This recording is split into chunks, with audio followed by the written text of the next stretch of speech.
Annyeong, hari ini kita akan bahas koloid. Koloid adalah suatu campuran zat heterogen antara dua zat atau lebih di mana partikelnya itu tersebar merata dan ukurannya berkisar antara 1 sampai 100 nanometer. Berarti kecil banget ya guys. Nanti di soal sering ditanya apa itu bedanya larutan, koloid, dan suspensi. Kalau larutan itu satu fase, stabil, homogen. Jadi dia nggak bisa kita bedain.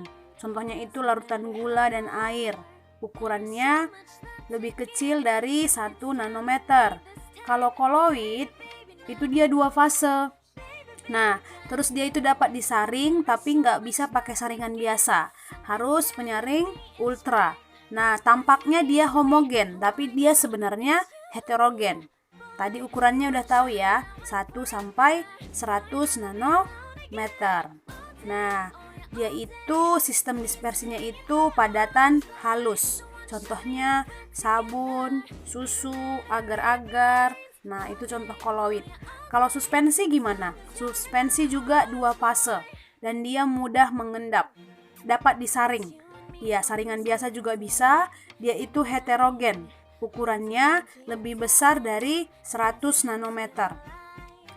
Sistem dispersinya itu padatan kasar. Contohnya itu campuran air dan pasir. Jadi cara membedain larutan, koloid, suspensi gini ya guys. Kalau larutan itu nggak bisa kita bedain. Contohnya nih, larutan gula kan, kalau kita udah campur tuh.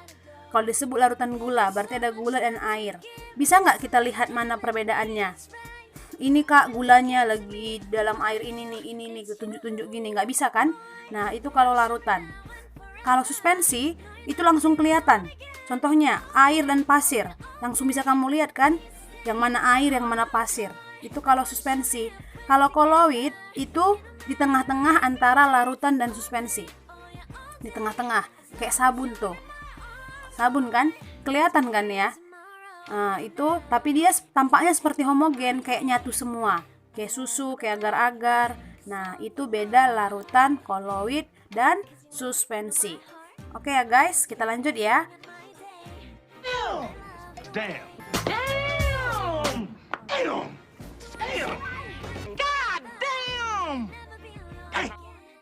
Oke, sekarang kita akan masuk ke jenis koloid.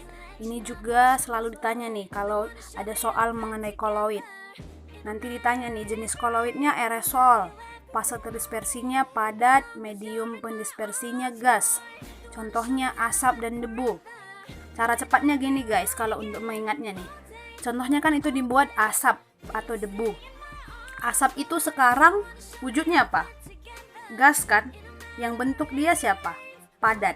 Makanya padat dalam gas. Kalau agar-agar, lihat tuh sol. Katanya kan fase terdispersinya cair, pendispersinya padat. Agar-agar sekarang bentuknya apa? Padat kan?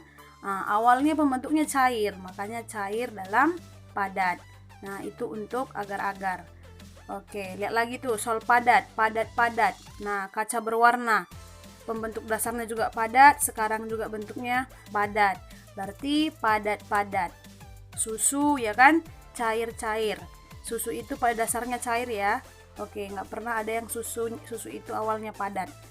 Itu karena udah dimodifikasi, makanya ada yang berbentuk padat. Dasarnya itu cair ya.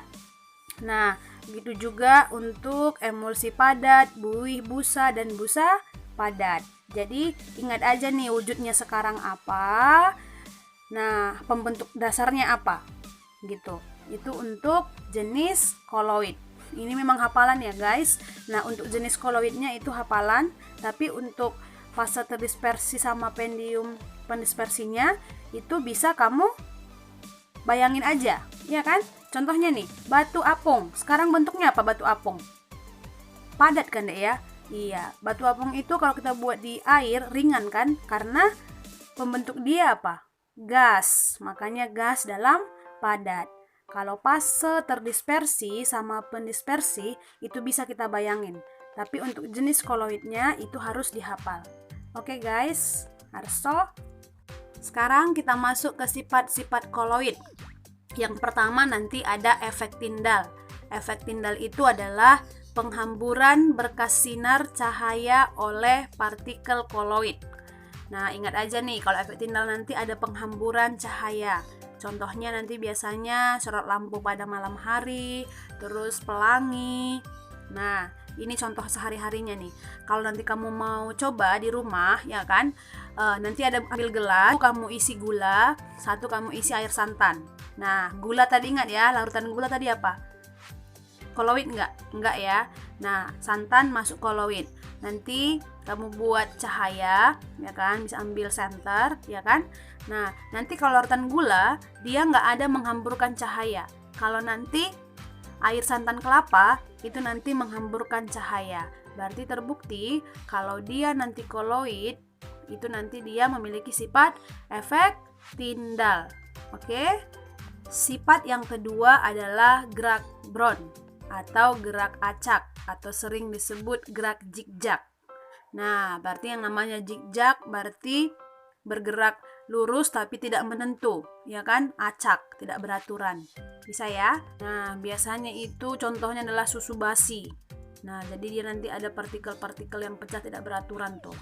Sifat yang ketiga adalah elektroforesis. Nah, dari namanya tuh, berarti itu adanya pengaruh medan listrik.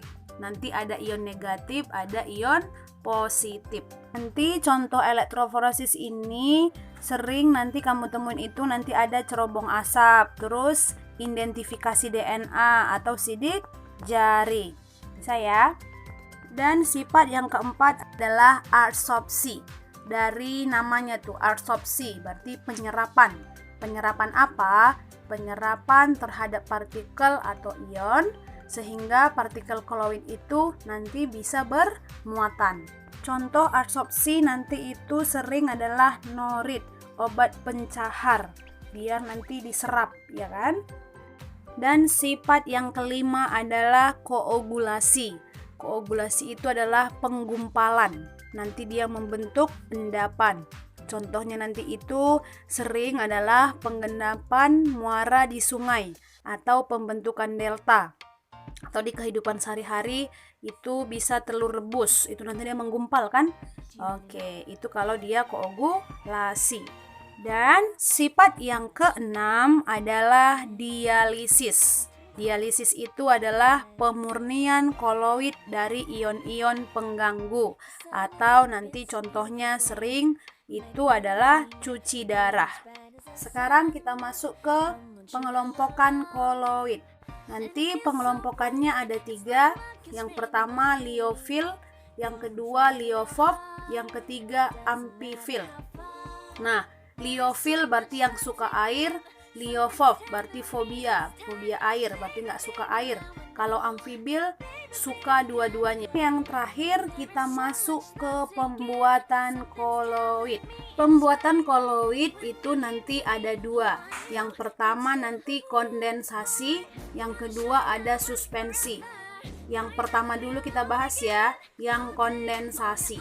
Masih ingat deh ya di awal tadi ya. Fase dispersi itu kan ada 3. Ada larutan, ada koloid, ada suspensi. Yang paling halus tadi siapa? Larutan. Di tengah-tengah koloid. Yang paling kasar tadi apa? Suspensi. Berarti dari larutan ke koloid kita pecahkan atau kita gabungkan. Kan larutan lebih halus ukurannya daripada koloid. Nah, biar dia bisa menjadi bentuk koloid atau ukuran koloid, berarti kondensasi itu harus kita gabungkan. Yang halus kita gabungkan biar membentuk lebih padat. Biar ukurannya nanti bisa sama dengan koloid. Berarti kondensasi itu adalah mengubah partikel halus menjadi partikel koloid. Berarti caranya kita menggumpal menjadi koloid. Nanti itu ada 4 cara. Yang pertama nanti ada hidrolisis, yang kedua redoks, yang ketiga dekomposisi, yang keempat pergantian pelarut. Itu untuk kondensasi ya guys. Dan cara pembuatan yang kedua adalah dispersi. dari koloid ke suspensi. Mana tadi lebih besar ukurannya, koloid atau suspensi? Suspensi ya. Nah, berarti dari koloid ke suspensi, ukurannya kita apain dong si suspensinya? Kita kecilin kan? Oke, biar nanti ukurannya sama kayak koloid. Berarti dispersi itu adalah mengubah partikel kasar menjadi partikel koloid. Nah, bagaimanakah caranya? Nanti ada 3. Yang pertama, busul Bredig. Berarti itu nanti kita buat pakai aliran listrik. Oke, yang kedua nanti ada peptisasi. Peptisasi itu adalah pemecahan partikel kasar. Dan yang ketiga nanti adalah mekanik, kita giling, berarti pemecahan juga ya. Oke, biar partikel kasar bisa nanti menjadi partikel koloid. Itu untuk pembuatan koloid. Bisa ya guys? Sekian guys untuk video pembelajaran tentang koloid. Oke, semoga bermanfaat. Sukses terus. Bye bye.